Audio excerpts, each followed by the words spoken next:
eu acho que a gente tem uma visão que precisa de trazer, né, a gente é responsável por isso, não é o outro é responsável, não é o mercado que vai ser colaborativo, você que tem que colaborar com o mercado. A transição energética exige mais do que tecnologia. Demanda colaboração entre as empresas, governos e sociedade. Mas como unir setores tão distintos em prol de um objetivo em comum? Hoje, recebemos um líder que participou de uma revolução no mercado de telecomunicações e agora está à frente da empresa referência nacional, quando o assunto é energia solar. Ele vai compartilhar com a gente como está sendo essa experiência e os desafios de moldar o futuro da energia sustentável do país. Tá pronto para esse papo? Eu sou Bruno Amaral e este é mais um Veroncast.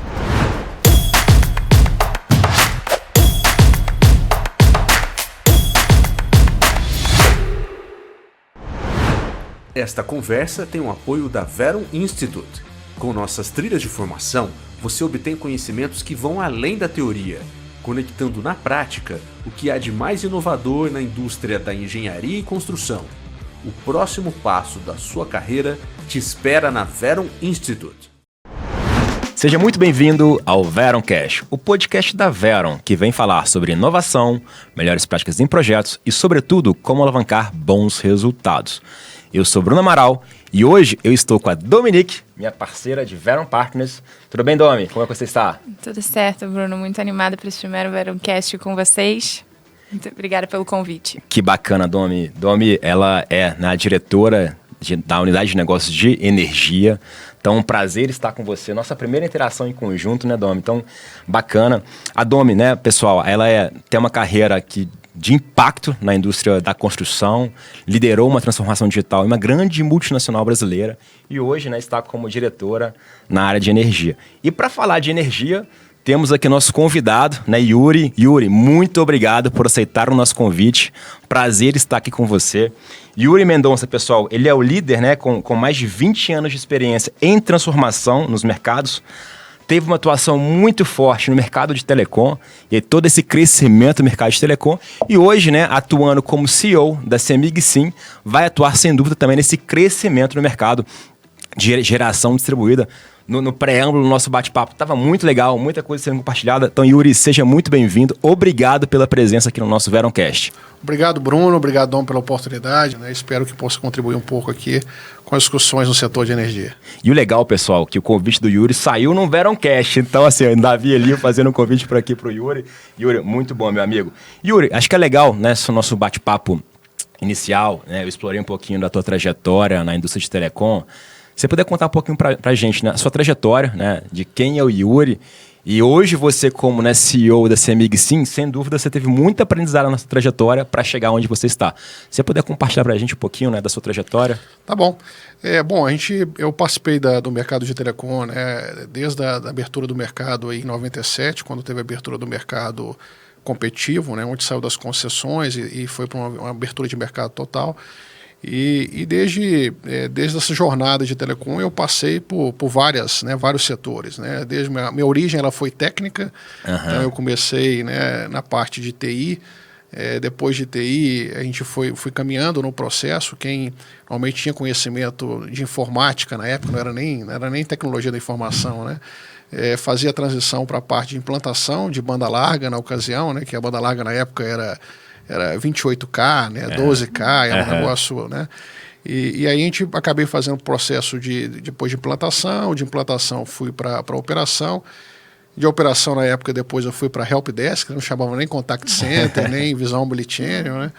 E dessa passagem acabei depois, né, indo para a parte de centro de gerência, aonde que fazia toda a parte, né, de monitoramento, de backbone, de infraestrutura, saindo da visão de cliente e indo mais para a parte de infraestrutura, né? E aí depois, de um período, eu acabei fazendo uma transição, saindo de uma visão técnica, indo para uma visão mais executiva e de negócio, né? Onde que eu fui para a linha da parte de novos negócios, a parte de comercial mesmo, né? E lá eu tive a oportunidade de começar, né, ter uma visão mais holística de negócio, muito baseado sobre minha jornada de crescimento técnica, né? Mas sempre pensando ali agora com uma visão de mercado, uma visão de cliente, né? Então, fiz essa transição, né, e quando eu passei em 2007, né, houve, né, a transição. Eu entrei como estagiário na companhia, na época, o EITV, era uma empresa mineira que foi constituída, né, de TV por assinatura e banda larga.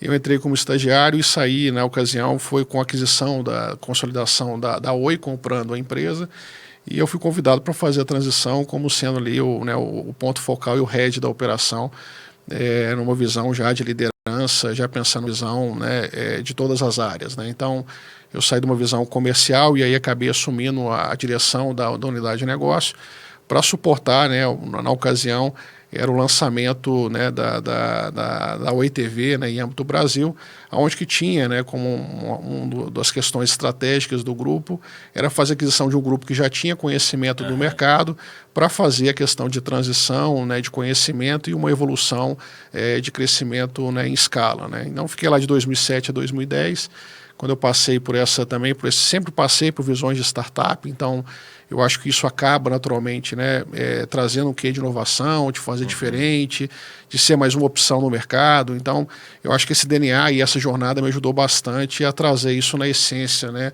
a consolidar esse DNA de sempre pensar numa visão do cliente, mas trazendo também serviço de valor agregado, né. Então, fiquei lá até nesse período, depois fiz uma transição para uma outra companhia, né, o Grupo Algar, onde que eu fiquei durante um bom tempo também, fiquei 15 anos lá, próximo de 15 anos, né, onde que eu passei por todos os segmentos, né.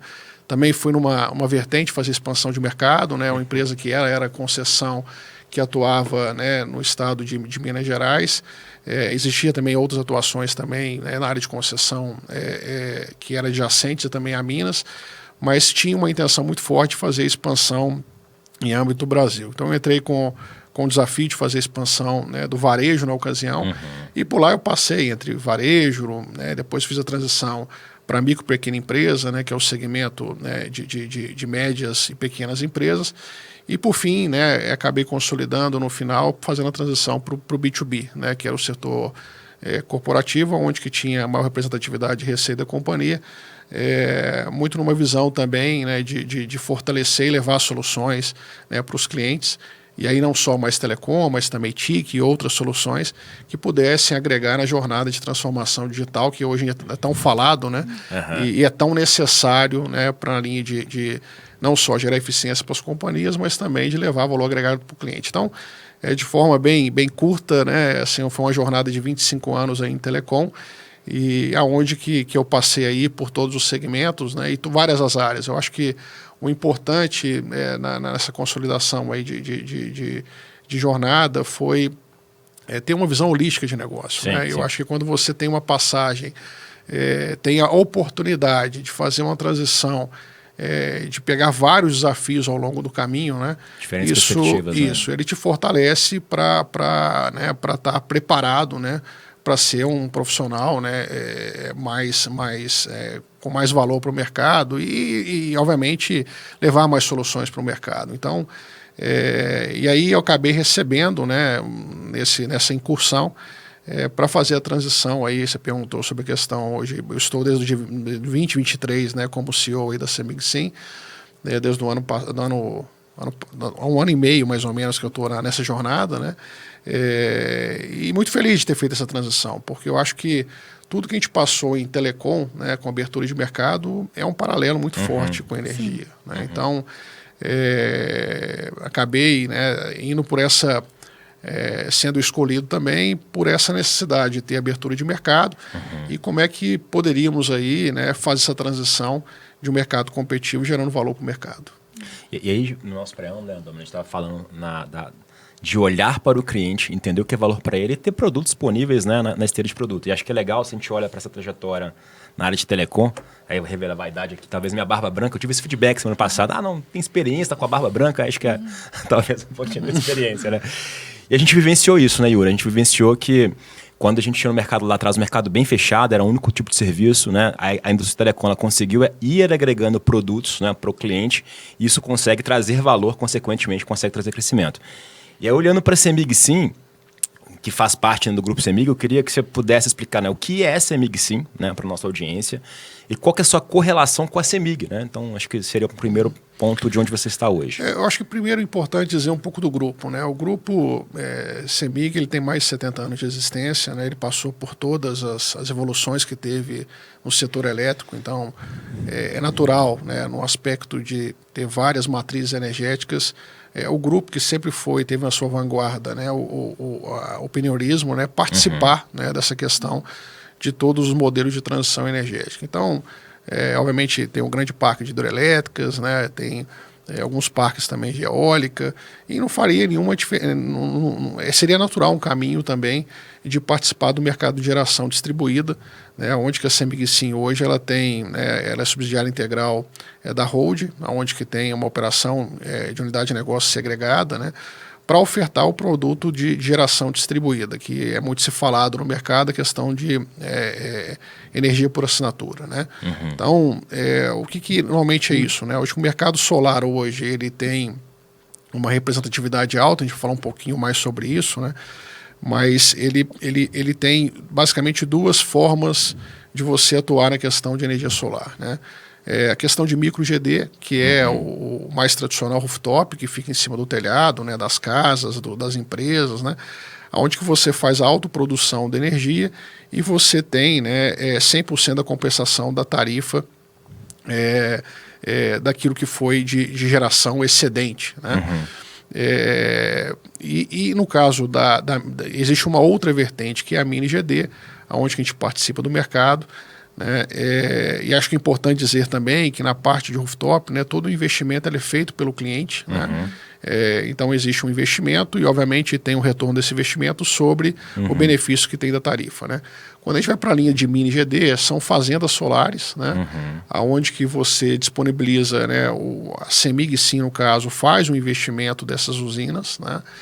E vocês associam, né, o cliente final associa no modelo de consórcio a uma cota dessa fazenda, né, para que ele possa ter um benefício da tarifa. Então, a tarifa excedente, né, no aspecto que é gerada, né, que é consumida pelo cliente, né, ele tem até 16% de desconto, né, e tem alguns casos que a gente dá até 20% de desconto em questões específicas na base da linha da eletromobilidade, que é uma vertente também que a gente acredita muito, que numa visão de ecossistema, a gente tem que incentivar também a adesão a esse tipo de modalidades sustentáveis. Então, a gente tem um plano de investimento hoje robusto na construção dessas fazendas, né, que a gente vem caminhando, mas é importante dizer que são mercados totalmente complementares, né? A questão de micro GD e mini GD, a CEMIG Sim atua somente em mini GD, quer dizer, só na parte da modalidade de fazendas solares, né? Então, a parte de construção de soluções, né, de rooftop, a gente não participa desse mercado, até por uma questão de foco, de disciplina e da gente também ter escolhido a fatia do mercado onde que a gente tem uma solução onde que, sem investimento do cliente, ele consiga aderir e ter um desconto na sua energia. E aí você perguntou um pouquinho do grupo, né? Esse mercado de geração distribuída ele foi regulado, né, na 14300 há bastante tempo, assim, curto tempo, mas já bem, né, intensivo crescimento nos últimos anos, né, e é natural que o consumidor ele tenha essa escolha, né. Então, pensando de novo numa visão do cliente final, né, o Grupo CEMIG entende que isso é um comportamento de consumo do cliente final. Então, é natural a gente estar participando desse mercado como sendo uma das escolhas, né, no mercado.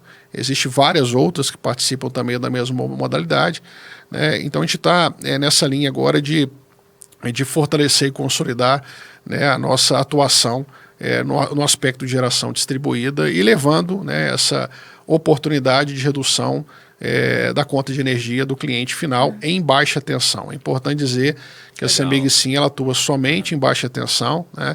O grupo também existe, né, uma unidade de negócio chamada Energia Livre, que cuida da parte de média e alta tensão, que leva também soluções para grandes corporações, né? Então, aqui nós estamos falando, a CEMIG Sim, o foco e o nicho dela, ela é tanto B2C quanto B2B, mas sempre focada em cima de baixa tensão.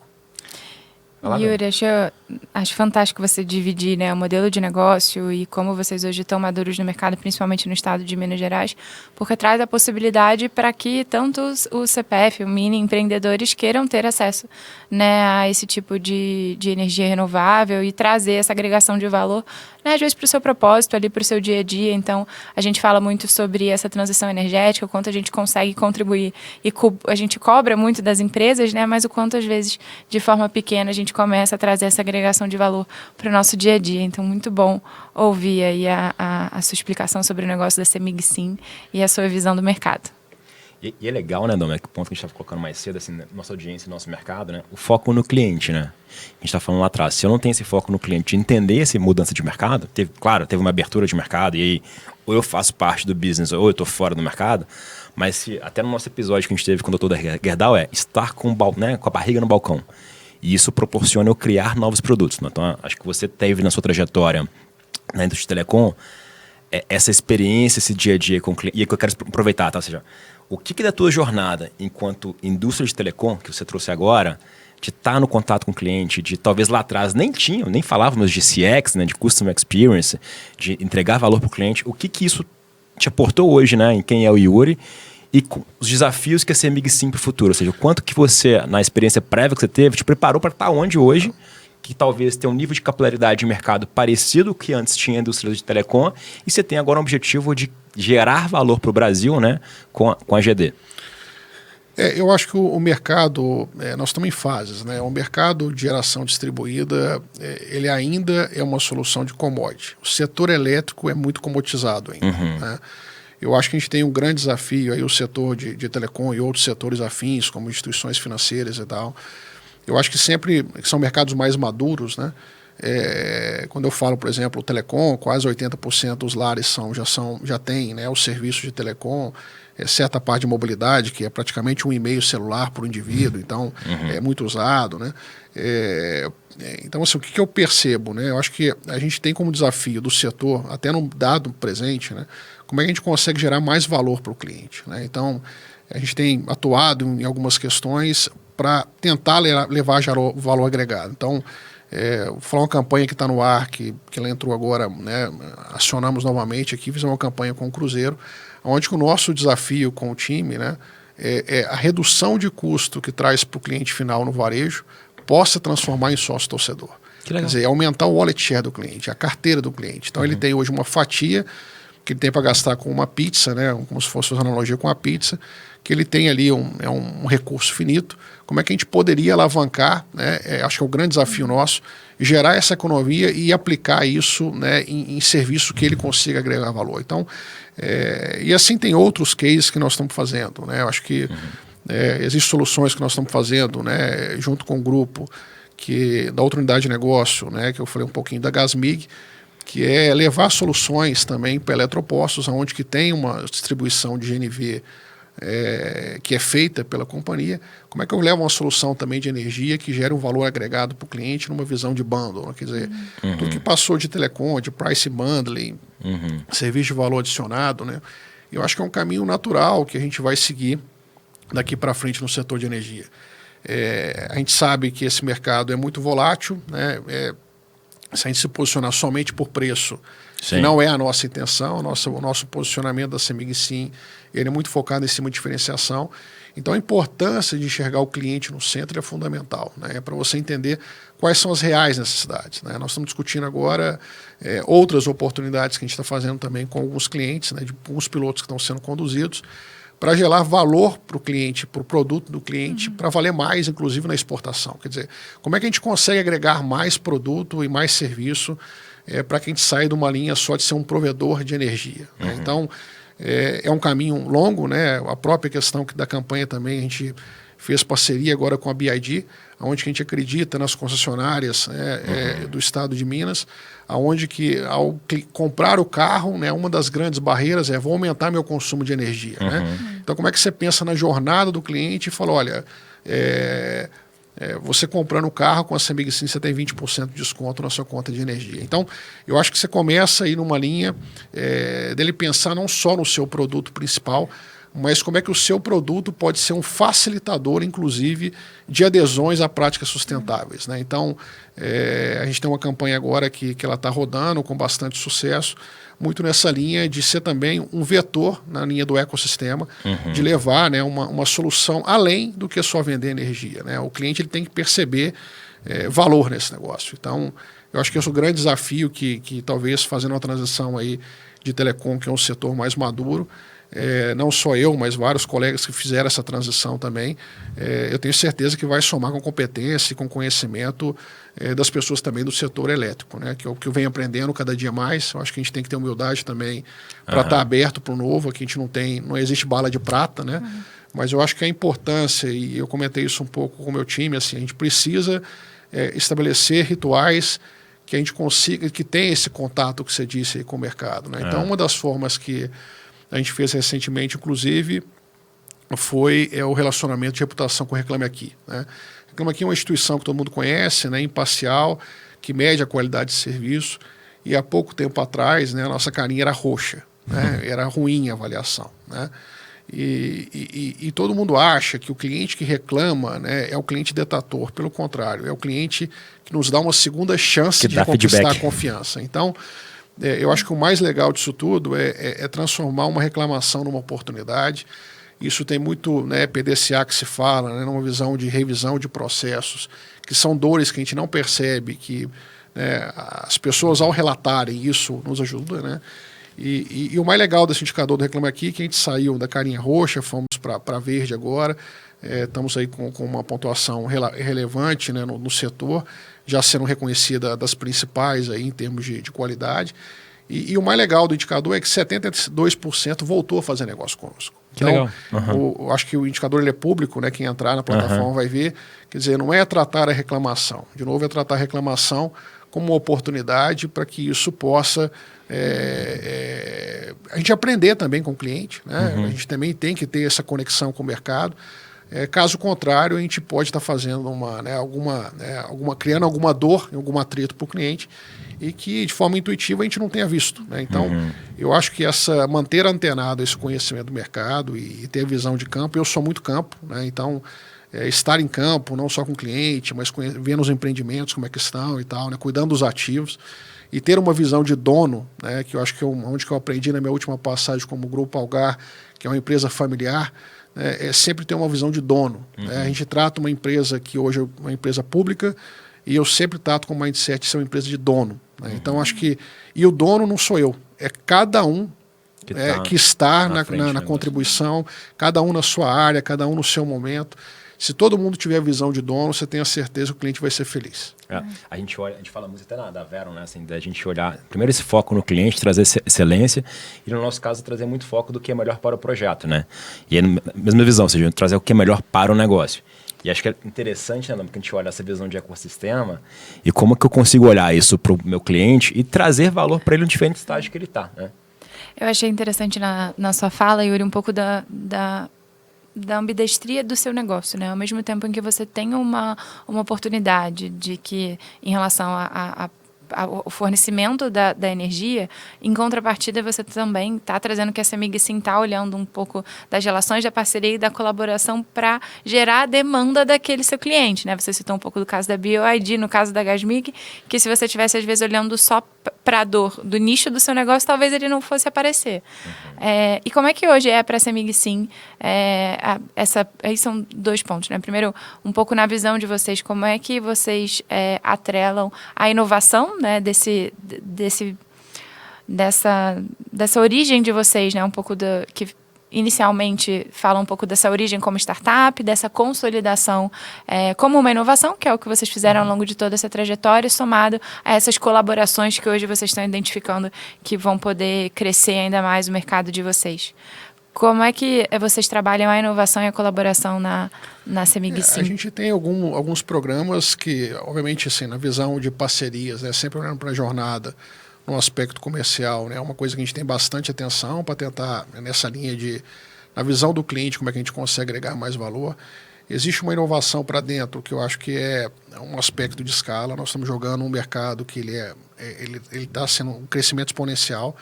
Então, como é que você também faz a transformação digital, né? Então, é um dos pontos, assim, a grande magia desse negócio é você ofertar, né, e garantir aquilo que você prometeu. Então, você prometeu X% de desconto, né? Isso, pela lógica do nosso setor de geração distribuída, você tem que injetar uma carga adequada para que ele consiga ter o desconto. Se eu injeto menos, ele tem menos desconto, né? Então, a parte de balanço energético, né, e outras questões que são internas, elas são o bastidor, mas ela, num jogo de escala, né, passa por várias questões de transformação digital, como a questão de inteligência artificial, né, uma série de questões que a gente precisa aprimorar nos negócios para a gente trabalhar uma visão de ter eficiência e entregar aquilo que a gente promete, né? Então, eu dividiria em alguns aspectos. Acho que a gente tem uma inovação para o mercado que enxerga, que é como que a gente embala o nosso produto numa visão de gerar valor agregado. Existe uma visão middle aqui, que é como é que a gente consegue, né, do bastidor aqui, gerar menos atrito na linha de experiência do cliente. Então, como é que a gente consegue transformar? Eu acho que isso tem um pouco de lidar com ecossistemas, né? Então, exemplos básicos que a gente lançou recentemente, que o mercado de geração distribuída ainda usa pouco, né? Poucos operadoras fazem débito automático para cliente, o que você acha que parece ser um absurdo, né? Então, assim, a gente está numa linha de caminhada, né, que precisa de olhar para o básico, né, na linha da experiência do cliente, e aí isso tem interações com instituições financeiras, uma visão de ecossistema. Parece ser simples, é óbvio, né, que todo mundo hoje já faz, né, mas numa visão no nosso modelo de negócio, ainda tem poucos que ofertam, né? Então, como é que a gente olha isso? E um dos atritos que tem no varejo eu recebo duas contas, porque o negócio de geração distribuída, você recebe a conta distribuidora e a conta do gerador, né, de excedente, do valor excedente, né, da energia por assinatura.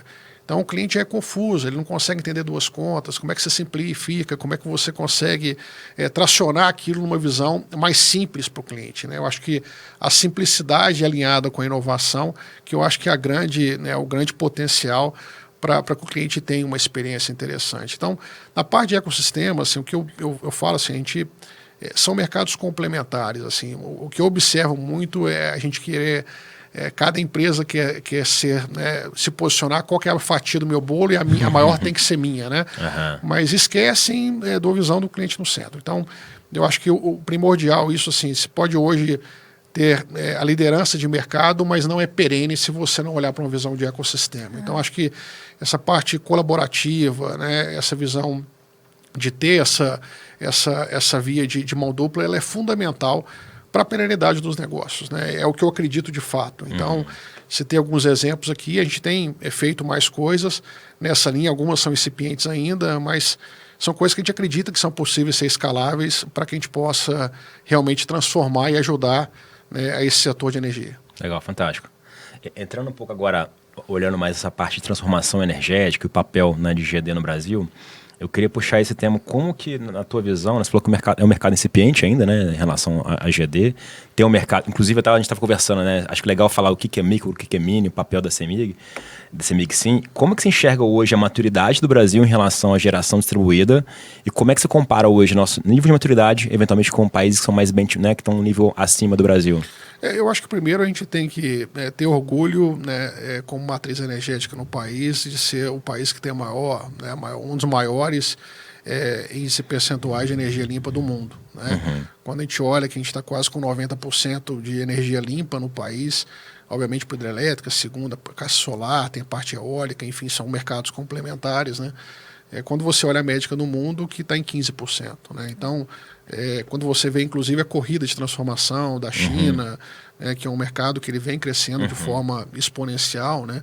Ele ainda tem um percentual de energia limpa muito diferente. Né? Então, pensando numa visão de sustentabilidade, trazendo uma visão de impacto global, né? Eu acho que a adesão a essa prática de energia limpa, ela já passou da hora de ser consolidada. Né? Então, o que a gente percebe é que isso vem crescendo, né, de forma bem significativa.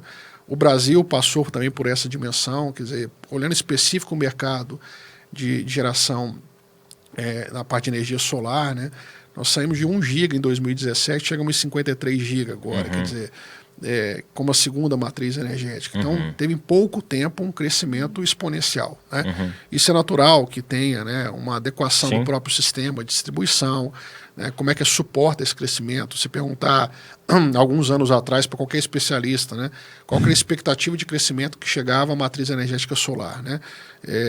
Poucos, né, talvez poderiam acertar essa dimensão. Então, o país ele tem uma capacidade de geração solimétrica que ele é privilegiada, né, no país que a gente está. Então, a gente tem realmente aqui um potencial, né, para demonstrar para o mundo, né, que a gente já vem mostrando nosso protagonismo, né, mas para continuar sendo aí, né, o protagonista nesse setor. Né, acho que a COB30 que vai ter agora em Belém, acho que é uma boa oportunidade para que possa, né, suportar essas discussões globais, né, porque o que eu vejo é muito uma discussão geopolítica que acaba confundindo um pouco, né, essa questão da nosso rumo e a nossa direção em busca de uma globalização sustentável mais colaborativa, mais coletiva, menos pensando no indivíduo, mais pensando no todo. Né? Então, o mercado de Minas, né, a gente tem hoje na atuação solar aproximadamente 70% de mercado de micro GD, onde que tem atuação aí de um investimento por parte do cliente, né, para tracionar essa autoprodução, e 30% de mini GD. Isso vem crescendo ao longo do tempo, essa pizza ela vai mudando de comportamento, mas ela não, eu volto a dizer, né, são mercados totalmente complementares. Né? Então a gente estava citando aqui um pouco no bastidor, clientes, né, que eventualmente tenha imóveis alugados, não faz sentido ele fazer um investimento, né, de rooftop. Situações como a gente está aqui na capital de Minas, Belo Horizonte é muito verticalizada. Então você não consegue ter no rooftop, no telhado dos condomínios, espaço para geração de todos os apartamentos. Então a energia por assinatura em mini GD ela passa a ser uma opção, né, que não tenha, né, não só ter capacidade de investimento, mas ter condição de fazer a implantação. Então, essa pizza ela vai mexer de lugar, ela vem evoluindo, mas elas são mercados que vão, né, se complementar, né, numa visão de opção para o cliente final. Legal. Né? Olhando um pouco, né, você até estava nos bastidores falando do impacto, ou seja, da GD no mercado, eu queria explorar um pouco desse impacto na perspectiva da indústria, né? Assim, ou indústria, ou enfim, de quem está ali, não na parte de baixa tensão. Que impacto você percebe? E aí, explorando um ponto que você trouxe de inovação e colaboração, você trouxe o caso da indústria do café, né? Ou seja, de como é que eu consigo aportar, né, negócio. E aí, eventualmente, algum projeto que eu tenho ali engavetado, que eu não tenho business case, quando eu olho para uma opção mais competitiva e com uma energia renovável, eu gero valor, né, para o meu cliente final. Então, se você puder trazer um paralelo assim, de quais ações, quais impactos que vocês percebem que tem. A gente tem feito algumas questões, né? Assim, de novo, né? Acho que a questão de consumo sustentável ele passa por uma visão de educação, né? Educação, consciência, para ter adesão dessa questão. Então, o que a gente vem fazendo, né, por exemplo, a questão de exportação de alguns produtos de Minas, né, ou exportação em geral dos clientes. Né? Alguns países, né, enxergam que, né, ter o certificado, né, internacional de energia renovável no produto gera valor para o cliente final. Né? Então, não só de aumentar possivelmente o ticket médio do cliente para vender o produto, mas para talvez, numa visão de mesmo preço, se posicionar de uma forma diferenciada para ser a escolha, né, do cliente final. Né? Então, aqui eu falo que é o B2B, B2C. Né? Você tem sempre que pensar na visão da jornada, não é o que só vai gerar para o valor para o seu cliente, mas para o cliente dele. Que eu acho que a grande magia é você sempre pensar no cliente do seu cliente para tentar gerar, né, impacto positivo no ecossistema. Então, a gente tem tentado fazer alguns exercícios nesse sentido, né, para que a gente possa, né, diante de aprendizados, achar oportunidades numa linha de posicionar no aspecto de inovação. Não, fantástico. E falando um pouco, né, nessa visão da CEMIG, sim, se posicionando nesse mercado, né, o que você enxerga de grandes desafios nesse mercado, ainda em perspectiva de regulamentação? Acho que a gente se debate muito, a gente está falando até mais cedo, né? Que esse mercado ele passa um momento de abertura de mercado, então naturalmente ele passa por debates, né, você falou, a gente saiu de 1 giga para 57 gigas. tem um alto volume de investimento. Como é que você enxerga hoje, né? Para onde que a gente está indo em relação à regulamentação e quais são esses desafios do mercado? A parte de regulamentação, normalmente é a parte mais polêmica, né? Mas assim, eu vou trazer um paralelo. Assim, eu acho que o setor, de novo, de telecom, né, com a abertura do mercado, ele fez uma abertura numa determinada portaria, depois ele foi evoluindo numa visão de ter cada vez mais uma competitividade justa, né? E isso vai evoluindo ao longo do tempo, né? Então, negócios que são intensivos em capitais, precisa estar um pouco mais claras as regras, né? E a evolução ela é indiscutível, né? Então, o que a gente tenta sempre contribuir, inclusive já discutindo com o setor, fazendo parte de algumas associações de forma colegiada, né? É como é que a gente pensa na evolução do setor, né? E a gente é uma das opções desse mercado, né? A gente não pode ser visto em nenhum momento aqui como como uma visão, né, de concorrentes, pelo contrário.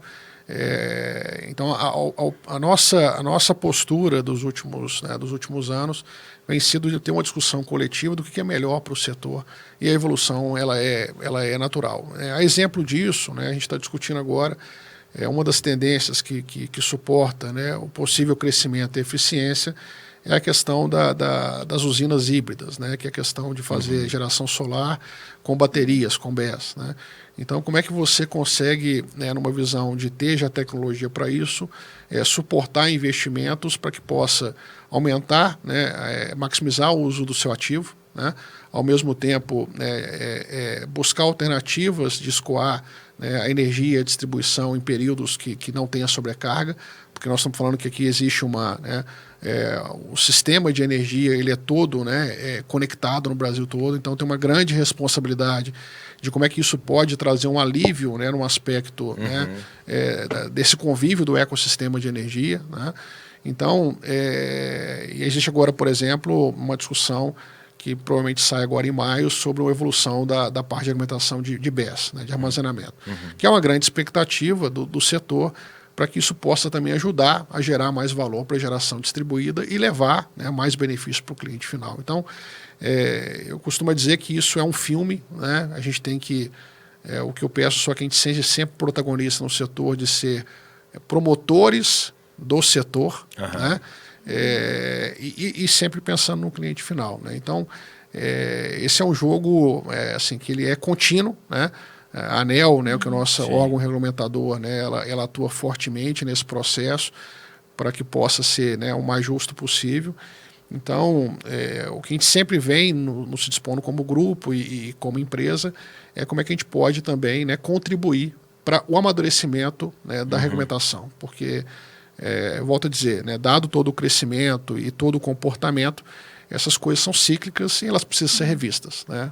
Então, eu acho que a evolução contínua e amadurecimento, ele passou por todos os setores mais maduros, né? De novo, vou falar do setor de telecom, setor financeiro, né? Olha aí a questão do Open Finance, né?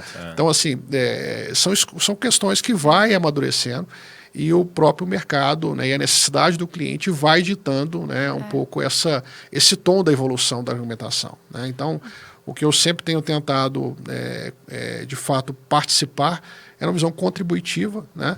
Mas não julgando a foto. Porque julgar a foto, eu acho que ela não traz uma evolução perene, né? Então, é mais nesse ponto. E até nosso papel aqui, né? Ou seja, é catequizar, falar, trazer pontos para trazer consciência para o mercado e trazer debate. Acho que se tivesse a concordância também, a gente está errado, né? Então, acho que trazer os dois lados.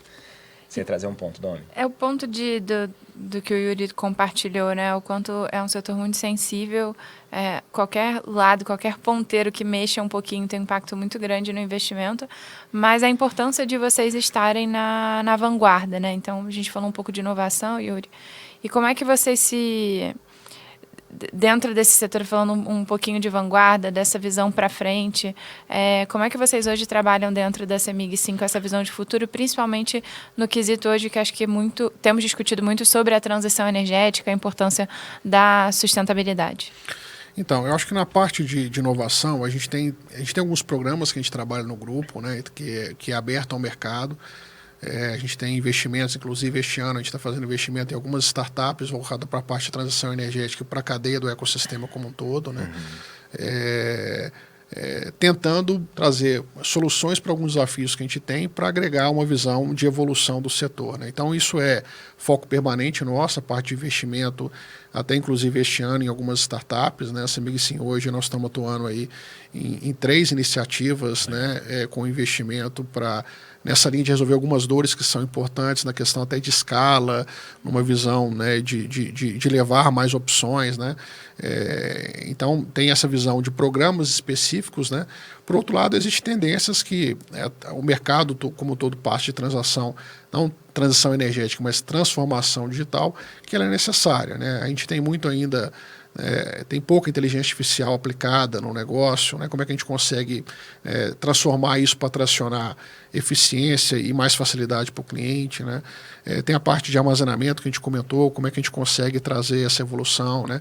E de novo falando um pouquinho sobre IA, né? Não só no aspecto da companhia, mas é a grande bola da vez de crescimento do setor, né? Talvez não passe, obviamente, pela questão de baixa tensão, mas a IA vai ser o grande consumidor de energia no mundo, né? E há uma visão descentralizada, né? Então, e aí posso fazer um paralelo, porque eu conheço um pouco do mercado de telecom, sobre data centers e tráficos que são comuns, né?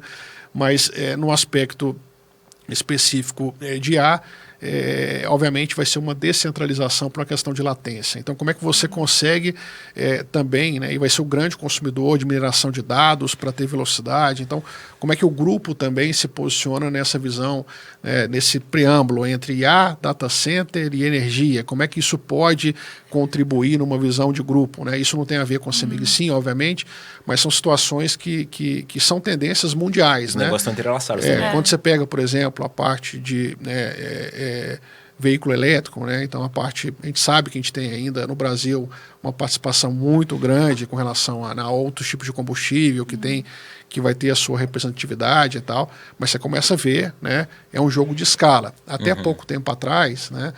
A gente tinha até inclusive dificuldade de viabilizar projetos de geração solar, porque a escala era um complexo. Quando você olha hoje que a China é o maior produtor, né, do aspecto aí de painéis solares, a escala da China impulsionou a visão para o mundo, né? BES vai passar por isso, né? Então, como é que você consegue atrelar? A gente acabou de adquirir também na linha de inovação que você comentou, produtos de módulo que N-Type, que é um módulo diferente, né?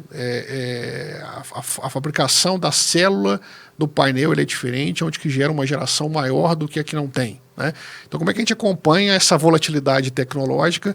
Quer dizer, o nosso negócio é intensivo capital, então ele passa um pouco por acompanhar a inovação no aspecto de infraestrutura, né? Um pouco no aspecto que eu estou comentando aqui, de novas oportunidades, como a questão de BES, IA e por aí vai. E, obviamente, olhando também... Então, é uma visão meio 3D, quer dizer, a gente tem que olhar para a visão fim a fim da jornada, desde o cliente final, né, a nossa visão de a capacidade de fazer transição digital e também sempre estar antenado com aquilo que pode ser novidade para agregar valor no nosso negócio. Então, eu digo que a escala, né, eu tive na China recentemente, né, já tem hoje uma frota de 28 milhões de carros elétricos, né? Obviamente, uma coisa que talvez lá seja mais clara é que existe incentivo para quem tem carro elétrico, quer dizer, que são práticas que nós não temos aqui como subsídio sob incentivo, até porque a gente tem outros tipos de combustíveis e tal, que também é uma forma também de energia de combustão, né, que é mais adequada, né, e que não tem problema. Mas o fato isso é um jogo de escala. Tomou escala, a coisa tende a acelerar. E hoje, numa visão nossa globalizada, gente, assim, muitas vezes a gente é impulsionado para o país, né, que realmente hoje traz a vanguarda para ajudar a gente a dar acesso à tecnologia, né? Então, eu acredito que a escala com a democratização, elas são complementares, né? Então, acho que é um ponto da inovação que a gente vem trabalhando. Olhando para esses benchmarks, né, você trouxe, né, de China e mundo, o que você enxerga lá, olhando o GD ainda, né? O que você enxerga de boas práticas que estão acontecendo lá fora e que eventualmente podem ser, né, adotadas no Brasil, até eventualmente abrindo mais esse mercado, que hoje você falou em capilaridade em torno de 7% de abrangência. O que você... Aí, pegando um pouco na visão de futuro, né? O que a gente poderia trazer de boas práticas lá de fora? Eu eu acho assim, o que tem hoje mais na prática são os pontos que eu citei assim. Eu acho que a parte de armazenamento, sim vai acontecer. E aí trazendo um pouco mais de detalhe, né? Quando você olha o insumo, né? Da questão da fabricação das baterias, né? Real, year to year, caiu 60%. Então, isso é uma... ainda a matéria-prima era muito cara, né? Para se aderir bateria. Então, de novo, tendo escala, começa a reduzir o custo e começa a viabilizar, né? Então, eu acho que falta só esse preâmbulo no país aqui com relação à parte de regulamentação, para ficar um pouco mais claro, porque por ser intensivo em capital. A parte de inteligência artificial é uma coisa que sim ou sim vai acontecer, né? Então, eu percebo assim que a parte de automação, acho que tem muita coisa de automação, que até o foco de vocês aqui, de usinas que a gente precisa de trabalhar, né? Essas usinas, elas são muito em zonas rurais, né? É difícil uma questão, um dos desafios nossos é mão de obra, diferente de outros setores mais maduros, onde que você tem normalmente, né, os talentos são nas capitais, né? Nós estamos falando hoje que quem cuida das fazendas solares é em zona rural, né? Então, acho que tem uma grande competição de mão de obra. Como é que você consegue trazer tecnologia, né? Então, tem várias coisas que estão sendo discutidas, né? Drone com inteligência artificial para monitorar por nanocélula, onde que tem que trocar, onde que tem que agir, quer dizer, um pouco fazendo analogia com o setor agro, né? Então, isso já vê lá fora acontecendo de uma forma muito natural. Então, eu acho que tem muita coisa lá que pode ser habilitador para a gente, né, diante de algumas dificuldades. Não que, né, as pessoas vão ser substituíveis, né, aquele papo de que tudo aquilo é automatizado, eu não acredito nisso. Né, eu acho que a visão de dono é insubstituível, a visão de ter ali, né, alguém, mas eu percebo muito forte essa questão de automatização numa visão do ecossistema como um todo, é algo que a gente precisa olhar com certo carinho. Né? Legal. Eu acho que tem oportunidades boas nesse sentido. Legal. E do seu lado, Domi? Agora eu vou colocar a Domi aqui no jogo também. Mas fazendo esse paralelo, né? Você como uma especialista no mercado, né, de energia, né?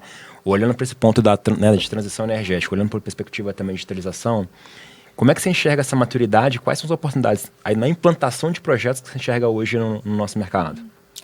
Acho que, sem dúvida, né, o que o Yuri trouxe em relação à automatização, à digitalização das plantas, da digitalização do ativo, ele é um ponto hoje muito importante. A gente vê que isso não é centralizado atualmente. E aí, Yuri, a dificuldade da mão de obra ela não se limita só ao setor de energia elétrica, acho que é algo que a gente tem visto, né, com muitos dos clientes e mercados que a gente atua, mas eu tenho acompanhado também muito que a decisão do investimento nessa digitalização e na automação, ela hoje é o que trava muito esse próximo passo, né? E aí, olhando um pouco do mercado como um todo, quando a gente chega muito na decisão de seguir, né, à frente com o projeto, na digitalização da cadeia ou daquele ativo, o quanto eu eventualmente vou acabar tendo de retorno ou não. E o retorno, ele não, quando eu já tenho o meu ativo, ele não está no capex no investimento, né? Ele está muito mais no opex e em outros ganhos também relacionados a pessoas. Então, quando a gente fala da inteligência artificial para trazer uma produtividade maior em relação à nossa mão de obra, por exemplo, quando eu falo de uma digitalização de uma planta também, né? De eu desenvolver atividades mais inteligíveis e que vão acabar impactando, retorno para o início da cadeia do meu produto. Então, quando eu passo a ter um domínio mais do meu ativo, certa predição, como o Yuri trouxe numa manutenção, numa operação, mas também trazendo maior previsibilidade, né, para aqueles novos investimentos que eu vou ter no futuro, eu acho que esse ciclo que a gente tem que ver se fechando e não só olhar no final no retorno que eu vou ter daquele investimento. Quando a gente olha muito cru, eu tenho visto que com um pouco de dificuldade esses investimentos têm ido adiante.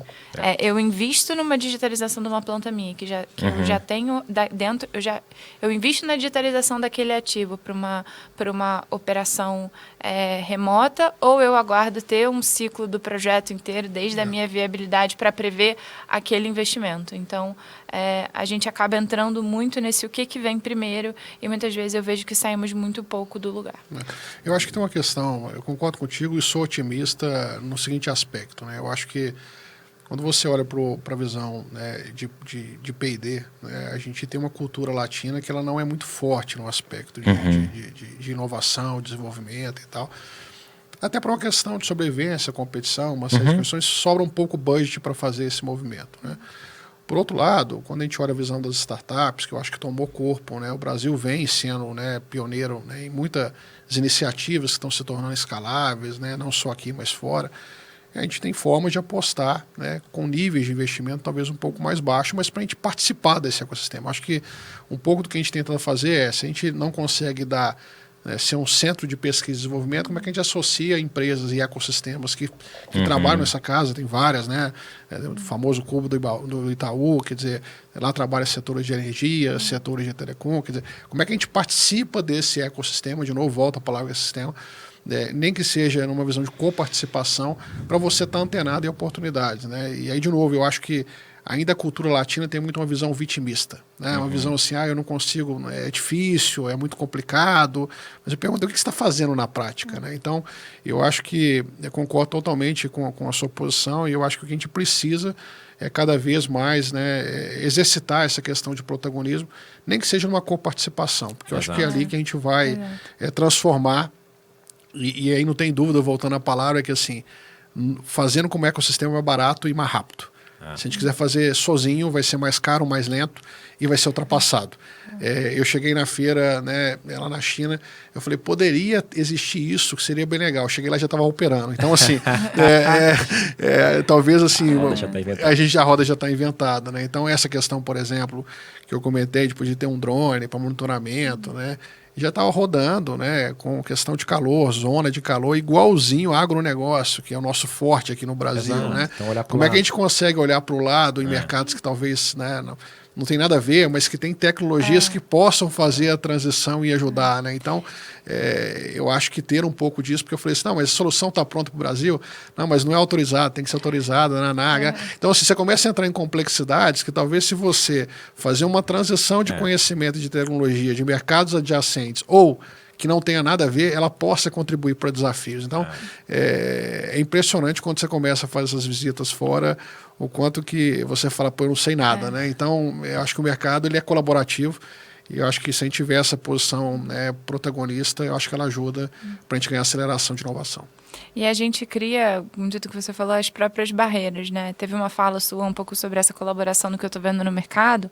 A gente na Verium atua em diversos setores, na mineração, saneamento, energia, óleo e gás, né, infraestrutura, e eventualmente a gente compartilha algumas boas práticas, porque cada setor tem a sua característica específica, que precisa ser adaptativa e entendida, mas a gente tem uma linha ali mínima que é muito similar a uma execução de projeto, né, a viabilização de um negócio, a relacionada à gestão de contratos também, por exemplo.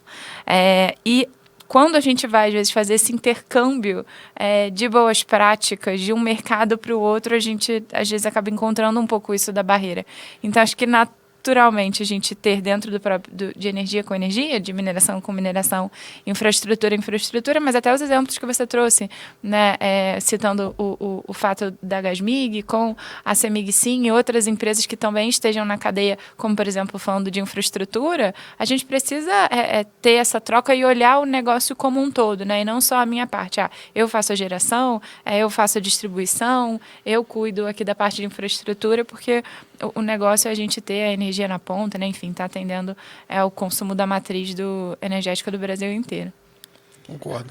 Explorando esse ponto agora, a gente está falando, né, até olhando um pouco para a Vera, né, que a gente explorou muito no mercado, é uma desintegração da cadeia de um grande projeto. Né? Então, tipicamente, né, a engenharia não conversa ali com a parte de suprimentos, que não conversa com a parte de construção, o owner está numa posição que, eventualmente, ele também não conversa com os parceiros, e no ambiente que ele é ensilado, a gente não consegue ver o que é melhor para o todo. Na perspectiva de engenharia, como é que você enxerga essa integração da cadeia? E quais são as oportunidades que você enxerga, né, eventualmente, trazer essa integração como valor para o cliente final? Né? Então, eu vou trazer assim, vou trazer a primeira visão interna da empresa. Né?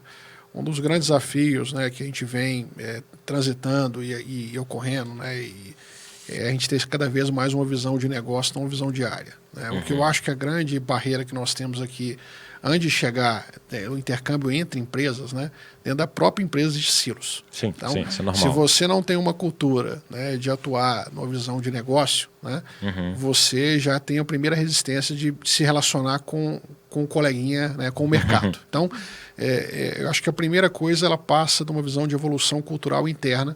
Eu venho trabalhando de forma sistemática na Cemig Sim, Obviamente, existe designers que ajudam, questão de modelagem ágil, Squad, Tribe Leader, enfim, toda essa questão, ela ajuda a dar a modelagem e o tom no aspecto, né, que hoje é muito falado, né, de pensar no coletivo, colocar tudo, vamos pensar sobre débito automático, a área financeira com a área de CX, com a área de vendas, com a área, quer dizer, como é que eu faço isso acontecer e numa visão não departamental em silo que você comentou.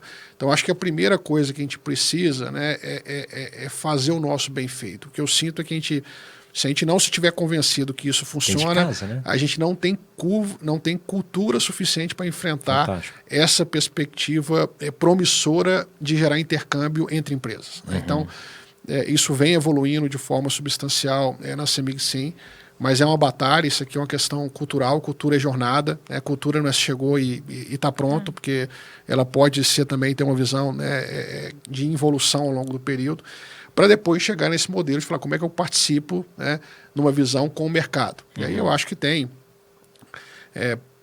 movimentos, por exemplo, como associações do setor, que você tem que estar ali, e até então há pouco tempo a gente não participava de nenhuma associação. Né?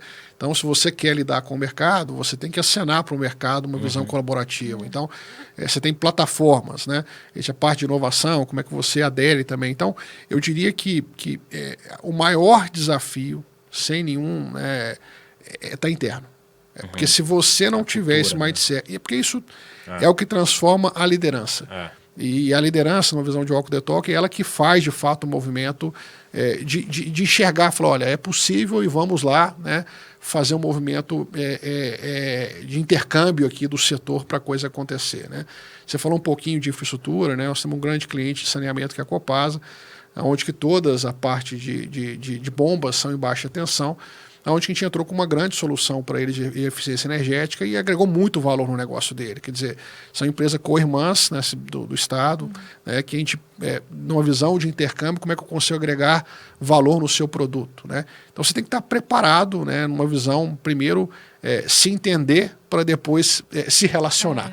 E eu vejo que às vezes a pessoa prega uma coisa internamente e quer se relacionar, e aí, se você não sabe para dentro, você não vai saber relacionar para o mercado. Então acho que é um grande desafio. Se eu puder, assim, né, numa visão, eu sempre trago uma visão de protagonismo. Eu acho que a gente tem uma visão que precisa de trazer, né, a gente é responsável por isso, não é o outro é responsável, não é o mercado que vai ser colaborativo, você que tem que colaborar com o mercado. Então, parte do eu, né? O eu por isso que eu digo que essa visão do eu SA no aspecto da companhia e da cultura, ela precisa de estar consolidada e forte para que você tenha uma cabeça, né, uma cabeça aberta para fazer essas transições.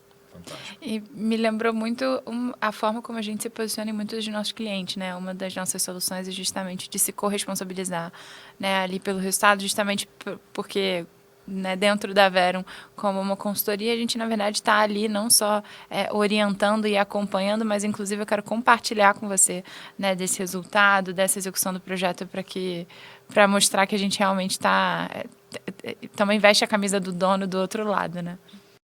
Papo bom, hein? Acho que a gente ficaria aqui, mas pedir uma pizza. Falamos de pizza algumas vezes. Gente, eu vou fazer não é igual o resumo que o Gustavo faz, tá? Mas eu vou trazer aqui um pouquinho do que a gente falou. Falou o que foi útil para mim.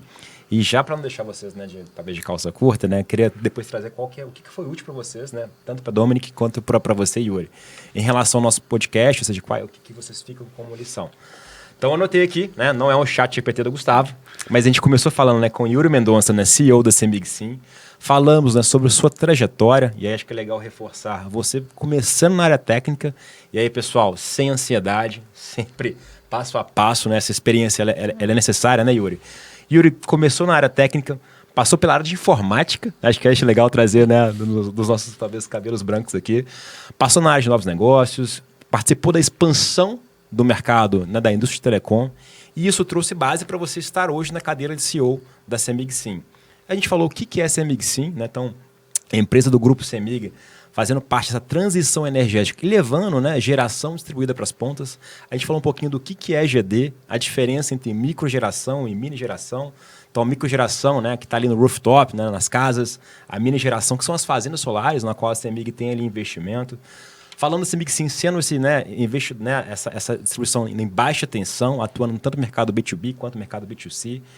E aí acho que legal, a Domi trouxe o ponto, né, sobre inovação e colaboração e a importância de trazer isso para dentro, né, de valor agregado para o cliente. Então, iniciativas como de olhar para o cliente, típicas como BID, do café, ou seja, como é que eu gero valor para o meu cliente, trazendo colaboração e trazendo inovação. Um ponto legal, né, quando a gente olha o crescimento da geração distribuída, era uns 1 giga, hoje 57, né? 53. E isso traz desafios, né, do nosso lado, desafios de investimento. É um mercado que tem capital intensivo, né, de investimento, ao mesmo tempo demanda regulação. E acho que o importante da regulação é a gente falar sobre isso. Você trouxe alguns desafios, né? Então, por exemplo, a parte da regulamentação das usinas, né? Eventualmente trabalhar em sistemas híbridos, a parte de bateria, acho que vão ser pauta, né, que a gente vai ter ainda em 2025. E a gente trouxe um outro olhar também sobre, né, a Domi trouxe, né, essa pauta de inovação e transformação digital. E eu achei muito legal a tua fala, que é um pouco que a gente defende, né? Como que eu olho para a eficiência? E eu vou olhar para a eficiência olhando dentro de casa, trazendo essa transformação digital, trazendo digitalização. E aí falamos muito, né, sobre o ativo digital. Eu acho que é legal o ativo digital trazendo essa eficiência, né? Você trouxe a visão dos drones, né? O que tem sido feito na China, como que incorporo isso, não só na parte de projetos, mas olhando também a operação. Então, muito que a gente traz dentro da Vero, né? Esse casamento entre, né, o projeto e a operação. Falamos sobre a importância do P&D, ou seja, quanto que o P&D traz ali para a gente competitividade, traz ali sucesso. E aí acho que tem um ponto muito legal que você trouxe em relação à transformação cultural, que a transformação ela começa dentro de casa, né? Ela começa nas pessoas, a importância da liderança, né? Esse walk the talk, ou seja, de dar esse caminho e a gente conseguir essa transformação. Então é isso, meu breve resumo, né? Então, assim, muita coisa que a gente falou. Queria passar para você, Domini, o que foi útil para você nesse episódio de hoje, né? Obrigado pela participação. Sobrou alguma coisa, não? É? Sobrou alguma coisa? Não, eu queria, assim, Bruno e Yuri, né? Acho que essa conversa foi muito rica, principalmente a gente conhecendo um pouco mais em detalhe, né? Não só o negócio da CEMIG, sim, mas a visão do Yuri que está, né, à frente da empresa e dessa iniciativa é muito importante para o nosso mercado. A gente tem empresas que democratizem, né, o seu próprio modelo ou contribuição de geração e que vai acabar impactando principalmente quando a gente fala, né, no momento que a gente está de sustentabilidade, né, da importância da gente ter essa escolha e como indivíduos, né, conseguimos contribuir. Acho que tem um ponto muito interessante desse negócio que você do negócio da CEMIG, sim, Yuri, que é um modelo de negócio muito diferente do que a gente está acostumado quando a gente fala das empresas do setor elétrico. Então, conhecer um pouco mais do negócio da empresa, né, da visão dela de propósito e de cultura que acaba sendo expressado aqui pela sua fala e pela sua trajetória foi muito rico. Muito obrigada. Eu que te agradeço, Domi, Bruno, né? Acho que sempre esses podcasts a gente tem uma troca, né, de aprendizado, né? E aí acho que não tenho dúvida que você comentou, acho que além do aspecto aí do posicionamento, né, acho que a gente tem um grande desafio de educação da sociedade. Assim, acho que a sociedade ainda ela preza de muita informação ainda, né, de desinformação. Como é que a gente consegue, né, o nosso papel também levar a informação para o mercado, para que possa entender como é que é o modelo desse negócio de energia por assinatura, o que é possível ou não. Tem muita gente que não conhece ainda, né? Se fizer uma pesquisa aqui de Ibope, possivelmente, né, a cada 10, né, 2 vão conhecer e olhe lá.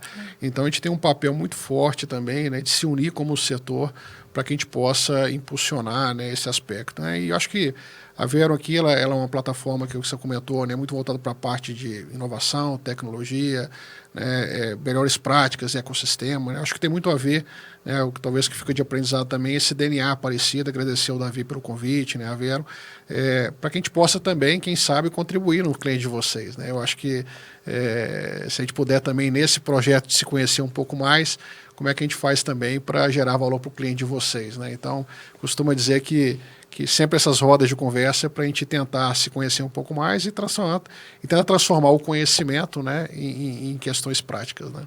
Yuri, tem muita solução para muitas barreiras que a gente tem hoje em dia, certamente vem desse modelo de negócio de vocês. Parabéns.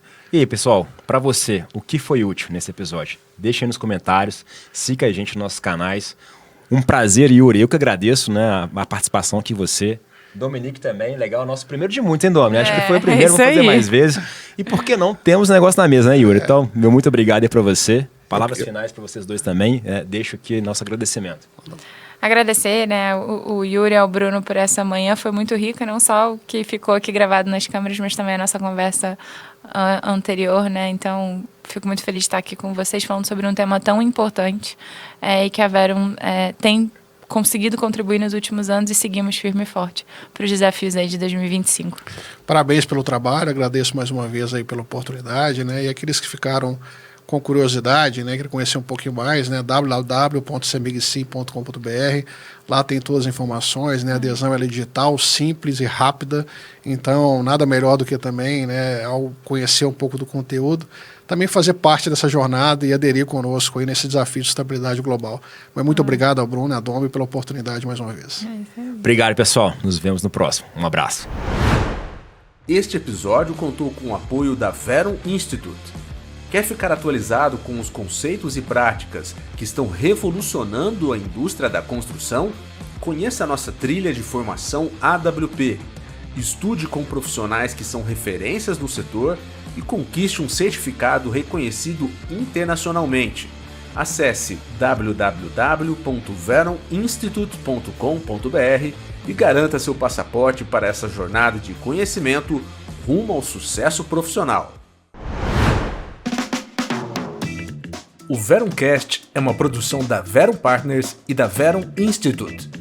Este episódio contou com roteiro e produção de Joel Corsini, edição e pós-produção Grace Lisboa, logística Camila Ishikawa, marketing Valéria Trombini e Bruna Sanino.